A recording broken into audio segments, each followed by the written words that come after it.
ముందు ప్రవక్త సల్లల్లాహు అలైహి వసల్లం గారే హీరా నుంచి వచ్చిన తర్వాత ఆ విషయాన్నంతా ఎవరికి చెప్పారు? ఖదీజతుల్ కుబ్రా రదియల్లాహు తఆలా అన్హా గారికి చెప్పారు. దాని తర్వాత అలీ గారికి తెలియజేశారు. వాళ్ళు ఇస్లాం స్వీకరించారు. ఇక బయట వ్యక్తులతో చెప్పింది ఎవరికి ఫస్ట్ అంటే అబూబకర్ సిద్దిక్ గారికి. ప్రవక్త సల్లల్లాహు అలైహి వసల్లం గారి మీద ఈమాన్ విశ్వాసం వెంటనే తీసుకురావడం జరిగింది. ఏమాత్రం కూడా లేట్ చేయలేదనేటివి మనకు రివాయతులు కూడా లభిస్తాయి. అందుకని ఏమంటారంటే పురుషుల్లో మొట్టమొదట ఇస్లాం స్వీకరించిన వారు, ఇస్లాం తెచ్చిన వారు అబూబకర్ సిద్దిక్ అంటారు.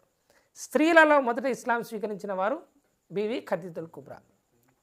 పిల్లవాళ్ళల్లో ఇస్లాం స్వీకరించినటువంటి వాళ్ళు హజరత్ అలీ రదియల్లాహు తఆలా అన్హు గారు.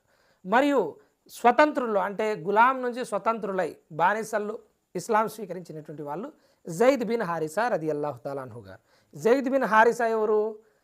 హుజూర్ సల్లల్లాహు అలైహి వసల్లం గారు ముందు ఒక కొడుకును పెంచుకున్నారే, ఆయన పేరు జైద్. ప్రవక్త గారి ఇంట్లోనే ఉండేవాళ్ళు.